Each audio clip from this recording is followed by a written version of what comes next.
Hey everybody. Today is Wednesday, April 10th, 2024. I'm Gene and welcome to Hanging with Uncle. Um, I have something very important to discuss, I think, just from kind of my opinion on the subject. And it's important to me because I see more than it just being a single layer issue. This is an onion. We have to peel back a few layers. So please hit that subscribe button. We're trying to reach 1,000 subscribers. And also hit that like button. It helps spread the word out there to the rest of the universe. Let them know we exist out here. And if you like our content, please hit that notification bell on the far right. And you'll be notified whenever we go live or put new content out there. So let's get to it, all right?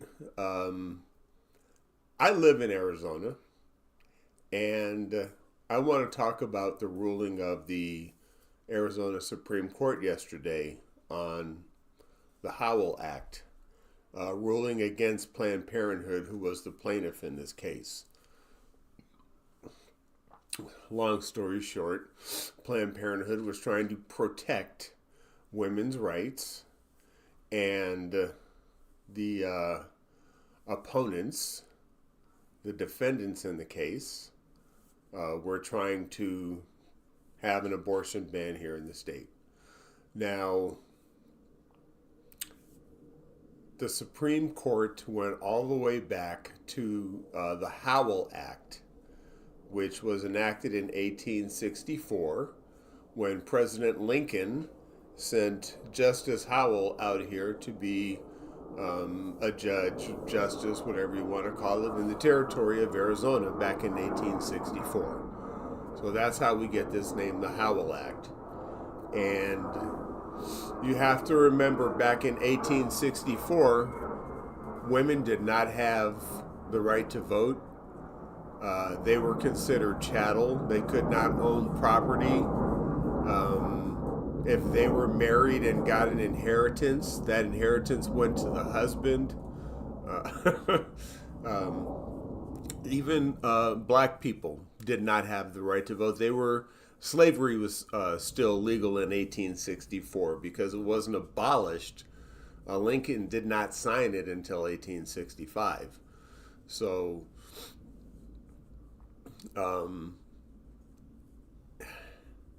yeah, we're going back that far. And so yesterday, the Arizona Supreme Court used that law as a basis to uphold a damn near total abortion ban here in the state of Arizona. There are a few exceptions. They're very limited. But again, this is a decision coming from somebody without a medical license. So we are having people make laws about our health care that do not have a medical license. In my opinion, they're practicing medicine without a license and should suffer the consequences for that. That's just my opinion. Okay, but so if that's the justification, does that really mean that our Supreme Court here in the state of Arizona wants to go back to 1864 under that doctrine and really strip women of all rights, period, like the Howell Act? And I asked that question, and not singularly, because Mark Robinson, the Republican running for governor in North Carolina, is a total idiot. And he is blatantly calling for a time to where women don't have the right to vote. And back to the old days, where basically, he could play the part of Steven in Django instead of Sam Jackson's. So is this just a thing here in Arizona, or is this a nationwide thing? Is this a call? Is this something that's going to happen if the people of this country are stupid enough to put cadet bone spurs anywhere near the White House again. Um, I don't know if it's a bigger thing. I would really just love to know your opinion on it. Um, that's just my opinion.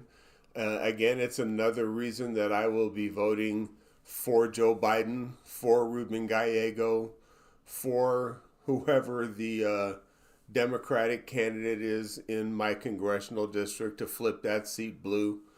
Um, we got to get these abortion supporting people out of office, because I even watched a poll today done by the University of Marquette where 70%, 70, approve abortion in this country and believe that that right is between a woman and her doctor.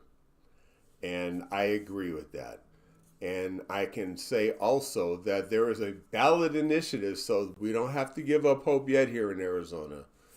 There's a ballot initiative to codify Roe into the Arizona Constitution, and the requirement to get on the ballot, I believe, is 384,000 signatures, and over 500,000 signatures have been collected so far. And I believe now that the goal is to collect 1 million signatures prior to the deadline of turning signatures into getting this on the ballot officially. So unofficially, yes, the numbers are there. They're reporting that. But officially, we have to wait till they're turned in on, the deadline for signature collections.